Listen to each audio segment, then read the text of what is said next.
तो एक प्रकार से ये डिस्ट्रैक्शन टैक्टिक है, डाइवर्जन टैक्टिक है। डाइवर्जन किस चीज से हो रहा है? डाइवर्जन ओबीसी सेंसस से हो रहा है।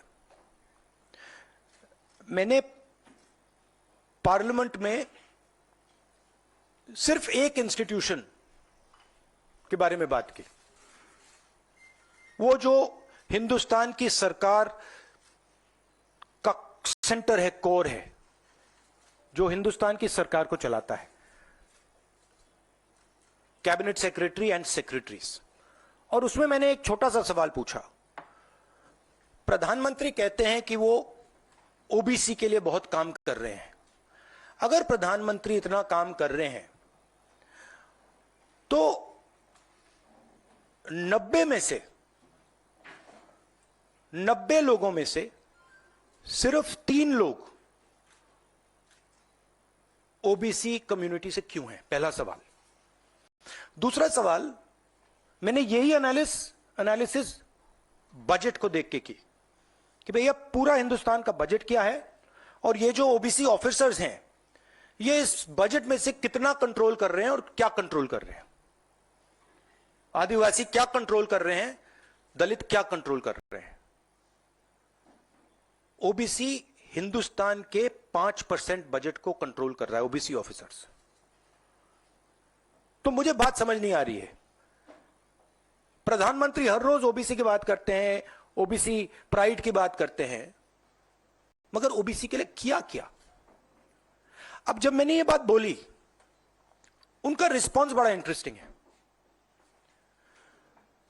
वो कहते हैं कि लोकसभा में हमारा रिप्रेजेंटेशन है।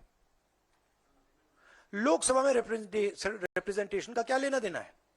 मैं कह रहा हूं कि बजट डिसीजन जो लेते हैं, जो बजट को ऑफिसर्स हैं, जो बजट को कंट्रोल करते हैं, 5% ओबीसी निर्णय ले रहे हैं। और मैंने सिर्फ यह सवाल पूछा, क्या हिंदुस्तान में ओबीसी की आबादी 5% है? यह मैं जानना चाहता हूं। अगर 5% है तो फिर वो ठीक है, उसको मैं एक्सेप्ट करने के लिए तैयार हूं।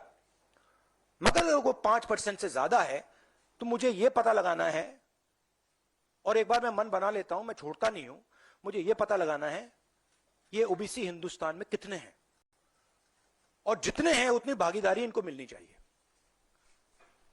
अब आप किसी लोकसभा में किसी भी एमपी से पूछ लीजिए, लोकसभा को टेंपल ऑफ डेमोक्रेसी कहा जाता है। आप किसी भी बीजेपी के एमपी से पूछ लीजिए कि वो कोई डिसीजन लेता है, कोई कानून बनाता है, कोई कानून बनाने में भाग लेता है, किसी से भी पूछ लीजिए, बिल्कुल नहीं।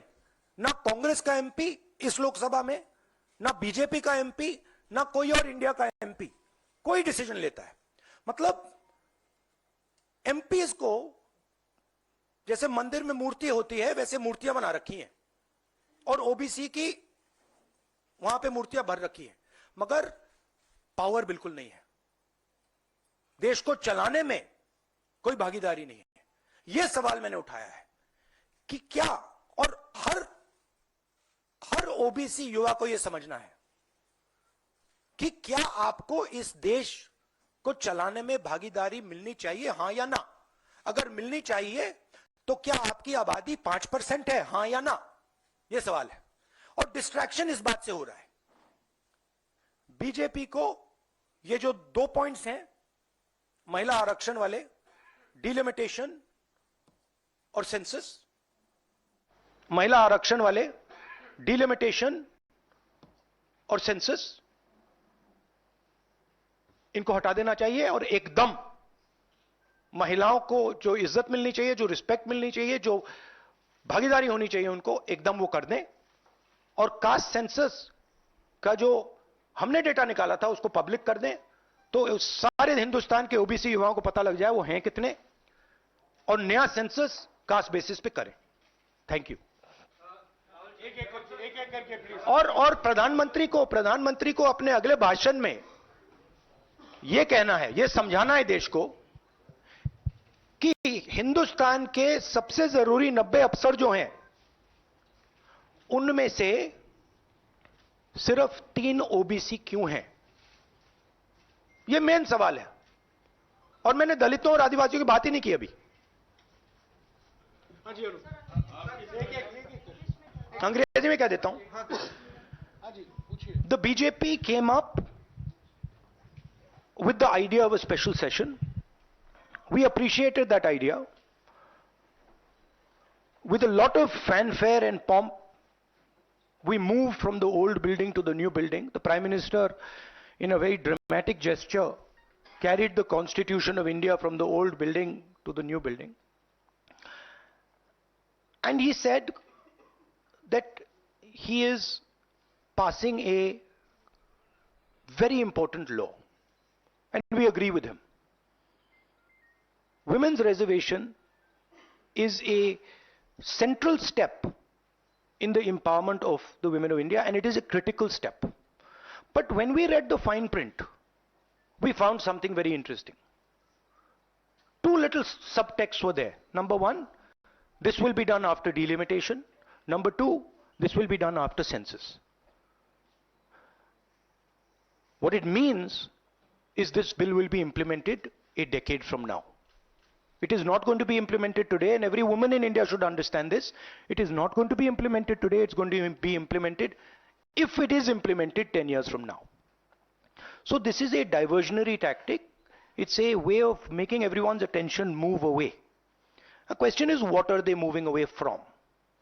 And the answer is the caste census. And I'd like to explain why. In my research for my speech, I looked at how many officers in the government of India, the senior most officers are secretaries, how many secretaries in the government of India come from the OBC community, how many come from the Dalit community, how many come from the tribal community. And I was shocked to find that 5% of the secretaries of the government of India, 3 officers in the government of India secretary level are OBC first. And then I asked another question, what budget do they control? And they control 5% of the budget. OBCs, Dalits, tribals, all put together control 6% of the budget. Tribals control 0.1 something of the budget. So this is a shocking finding. And I said this in Parliament. My point being that are the OBCs 5% of India? Is that the amount of participation we want of the OBC community? So the central question is, how many OBCs are there in India? How many different communities are there in India? If we want to distribute power to the people of India, we have to know this number. Otherwise, we are working without data. And so I placed this on the floor of the House and I said, look, please tell us how many OBCs. We have the data, I know, because the government of India has already done the census and all this data is available. Why is the Prime Minister not releasing this data? And second, what is this delay in this census? The caste census should be done now, and the last caste census data should be released at once. Now, what was the BJP's answer? Very interesting answer. That it doesn't matter how many OBCs are in the government of India. What matters is that we have MPs and MLAs who are OBC. No.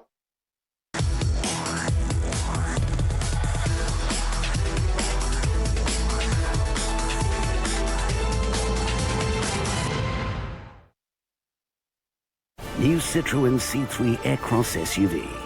Bookings open now.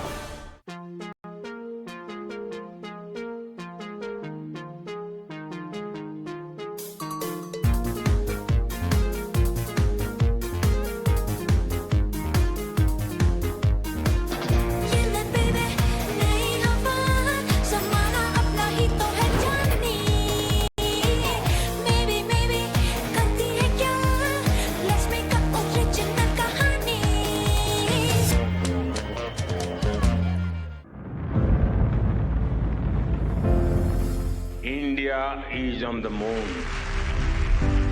We have our national pride placed on the moon. ये आज का भारत है, निर्भीक भारत, जुझारू भारत। प्रधानमंत्री जी का संकल्प है देश में साइंस और टेक्नोलॉजी की सदी बनाने का। चंद्रमा के दक्षिणी ध्रुव पर सबसे पहले पहुंचकर आइए वैज्ञानिक सामर्थ्य के इस शंखनाद को चंद्रयान महाक्विज में हिस्सा लेकर सेलिब्रेट करते हैं। मैं देश भर के स्टूडेंट से आग्रह करूंगा कि आप सभी बड़ी संख्या में इससे जुड़े। mygov.in पर जाएं, चंद्रयान 3 से जुड़े 10 सवालों के जवाब दें और 1 लाख तक के पुरस्कार जीते। चंद्रयान महाक्विज, खेले, जीते, गर्व करें। इस त्योहार सोना नहीं, सोने जैसी चमक वाला पेंट करवाएं। तो इसे मैं माँ को दे देता हूँ। अब बड़े घर की चमक और खुशियाँ दोनों। जापानीज टेक्नोलॉजी वाला paint plus, Nerolac beauty little master sheet, कम दाम में बड़े घर वाली चमक। 65 मेडिकल कॉलेज संचालित, 4720 एम्बुलेंस का संचालन। ये है नया उत्तर प्रदेश, जहां योगी सरकार कर रही है स्वास्थ्य सेवाओं का विस्तार। उत्तर प्रदेश सरकार का उद्देश्य है कि हर एक डिस्ट्रिक्ट में एक मेडिकल कॉलेज होना चाहिए। आज जिम्स ग्रेटर नोएडा ने वर्ल्ड क्लास फैसिलिटीज को प्रोवाइड करके इस उद्देश्य को परिपूर्ण किया है। प्रदेश सरकार ने 1838 सरकारी तथा 2150 निजी क्षेत्र की MBBS सीटों में की वृद्धि। साथ ही नर्सिंग में 7000 सीट्स और पैरामेडिकल में 2000 सीट्स भी बढ़ाई गई। प्रदेश सरकार ने की लखनऊ में अटल बिहारी वाजपेयी चिकित्सा विश्वविद्यालय तथा गोरखपुर और रायबरेली में एम्स की स्थापना और संचालन। मिशन निरामया तहत 300 संस्थाओं में नर्सिंग और पैरामेडिकल पाठ्यक्रम किया गया शुरू। उत्तर प्रदेश में योगी सरकार प्रदेश वासियों को दे रही है उत्कृष्ट चिकित्सा और बेहतर उपचार। मैजिक ब्रिक्स पे घरों के इतने कमाल के ऑप्शंस हैं। शॉर्टलिस्ट भी लॉन्ग लिस्ट बन गई है। लॉन्ग तो गेस्ट लिस्ट हो गई है। हाउस वार्मिंग पार्टी अभी से? अभी तो घर डिसाइड करना है। तभी तो पार्टी में सबको बुलाया प्रॉपर्टी की एडवाइस के लिए। वकील अंकल, इंसाइक्लोपीडिया रोहन, वो सोसाइटी की प्रॉपर्टी एक्सपर्ट है विम्मी आंटी, और वास्तु वाले मामा जी अंजलि मासी। रियल एक्सपर्ट से एडवाइस लो ना। यू? नहीं। MagicBricks for price trends, locality reviews, legal assistance और सारी expert advice. MagicBricks, property सही और अब सर्विसेज सभी। Shame on it. डार्विन कहता है कि इंसान पहले बंदर था। और वो जिग्नेश कहता है पूरे साल का हेल्थ इंश्योरेंस प्रीमियम अब महीने के महीने भर सकते हैं। बंदर कहीं का। हेल्थ इंश्योरेंस annual से monthly on phone pay starting at rupees 636 per month. In the pursuit of success, Our health is often overlooked. an alarming rise in obesity, cardiovascular diseases and pre-diabetes amongst young Indians is a pressing concern. It's time to focus on making healthier choices every day. Introducing Safola TOI 40 under 40, a health movement Aimed at redefining health among young Indians. 40 young achievers will take Rose Ka healthy step across 8 weeks. So begin your journey by checking your Safola lifestyle score today and join the health movement. Madam sir. Mishra ji, इतना सारा सामान, मैंने कहा था ना smart बाजार में हर चीज हर दिन सबसे कम दाम में। मैंने भी कहा था ना कि अगर मैं ऑफिस में न रहूं तो आप रहना। On the way. चलिए। Thank you. हर दिन हर चीज सबसे कम दाम पर चाहिए तो स्मार्ट बाजार चलिए।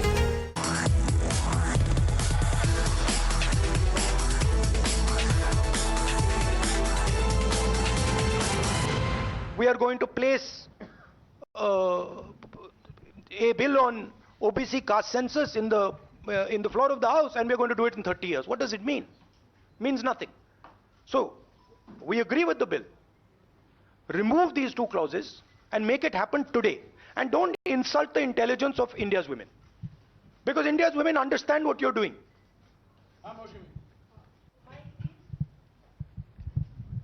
राहुल, क्योंकि स्पेशल सेशन की बात हो रही है, बहुत शॉकिंग एक वीडियो जो वायरल हो रहा है, उसमें रमेश बिदूरी साहब फ्लोर ऑफ द हाउस में एक स्पीच दे रहे हैं जिसमें वो दानिश अली साहब को ऑन रिकॉर्ड मतलब माइक पे आतंकवादी कहते हैं, मुल्ला कहते हैं और कई शब्दों का इस्तेमाल करते हैं जिनका हम प्रयोग नहीं कर सकते। तो इस तरह का व्यवहार जब संसद के भीतर हो रहा है, किस तरह से आप इसको देखते हैं? देखिए, वो और पार्लियामेंट का इशू है, उसमें मैं ये स्पीकर की जिम्मेदारी है और ये